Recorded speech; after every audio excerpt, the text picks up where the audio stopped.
In the given figure, O is the center of a circle, AB is a chord, and AT is the tangent at A. If angle AOB is 100 degree, then calculate the angle BAT. तो आप देखो ये AT आपको tangent दिख रही है, O centre है circle का, और इन्होंने एंगल AOB 100 दे रखा है. एंगल AOB मतलब ये एंगल इन्होंने 100 दे रखा है, AOB 100 डिग्री है. ओके, और ये जानना चाहते हैं कि एंगल BAT कितना होगा, ये एंगल कितना होगा. तो सबसे पहले आप देखो ट्रायंगल AOB को. ट्रायंगल AOB में OA और OB इक्वल हैं, इसका मतलब ये दोनों रेडियस हैं. OA और OB ये दोनों इक्वल हैं. रीज़न ये है कि ये दोनों रेडियाई हैं. ओके, किसी भी सर्कल में जितनी भी रेडियस होती हैं वो आपस में इक्वल होती हैं. That is why OA and OB are equal. I hope you are getting it. अब इस ट्रायंगल के अंदर देखिए एक एंगल आपको ऑलरेडी दे रखा है, बाकी दो angles this angle and this angle are not given. Okay, दोनों एंगल्स नहीं गिवन है. लेकिन क्योंकि इस ट्रायंगल में दो साइड्स इक्वल हैं, तो जिस ट्रायंगल में दो साइड्स इक्वल होते हैं उस ट्रायंगल में दो एंगल्स भी इक्वल होते हैं. तो OA और OB इक्वल हैं, इस वजह से angle OAB and angle OBA ये भी आपस में इक्वल हो जाएंगे. एक बार मैं जूम करके दिखाता हूँ कि ये वो ट्रायंगल है OAB जिसके अंदर OA side and OB side आपस में इक्वल हैं. जब किसी ट्रायंगल में दो साइड्स इक्वल होते हैं तो उन्हीं दोनों साइड्स के ऑपोजिट जो एंगल्स होते हैं वो भी इक्वल होते हैं. तो OA के जो ऑपोजिट एंगल है वो ये है, एंगल OBA इसे बोलते हैं. एंड OB के ऑपोजिट जो ये एंगल है ये आपस में इक्वल होगा. जब भी किसी ट्रायंगल में दो साइड्स इक्वल होंगे तो उन दो साइड्स के ऑपोजिट जो एंगल्स होंगे वो भी इक्वल होंगे. तो उसी वजह से angle OAB and angle OBA equal हो चुके हैं. आप इनको x भी लेट कर सकते हो. ओके, हमने इनको x लेट कर लिया है. अब इसके आगे की बात ये है कि किसी भी ट्रायंगल में तीन एंगल्स होते हैं और उन तीन एंगल्स का सम 180 डिग्री होता है. इस वजह से अगर हम ट्रायंगल AOB में आ जाएं, इन ट्रायंगल AOB, तो आपको एक एंगल तो दिख रहा है 100 डिग्री.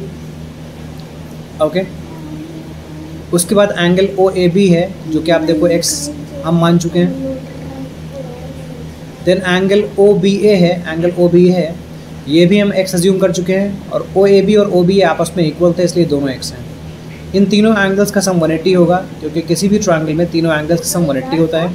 आप यहाँ पर रीज़न लिख सकते हो, angle sum property of a triangle, angle sum property of a triangle. Okay, फिलहाल मैं आगे बढ़ता हूँ. x प्लस x मुझे 2x मिलेगा. ये जो 100 है अगर मैं इसे भेज दूँ राइट साइड में तो ये -100 बन जाएगा. 180 माइनस 100. अब 2x की वैल्यू हो जाएगी 80 डिग्री, तो x की वैल्यू हो जाएगी 80/2 मतलब 40 डिग्री. मुझे x की वैल्यू मिल चुकी है, मतलब ये पार्ट इसकी वैल्यू मिल चुकी है, ये 40 है और ये भी 40 है. उन्होंने पूछा है कि एंगल BAT कितना होगा. ओके, एंगल BAT कितना होगा. तो BAT समझने से पहले ज़रा ये देख लो कि OA एक रेडियस है और AT टैंजेंट है. तो रेडियस और टैंजेंट के बीच जो एंगल होता है वो हमेशा 90 होता है. इस वजह से एंगल OAT 90 होगा. ओके, एंगल OAT 90 होगा. Angle OAT is 90 degree. ये 90 इस वजह से है क्योंकि this is the angle between radius and tangent.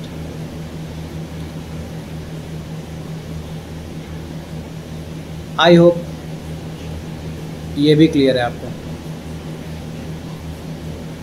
Okay, अब देखिए एंगल OAT को हम दो पार्ट्स में ब्रेक कर सकते हैं. एंगल OAT का मतलब ये है कि this angle plus this angle. Okay, तो मैं इन दो एंगल्स में ब्रेक करके एंगल OAT को लिख रहा हूँ.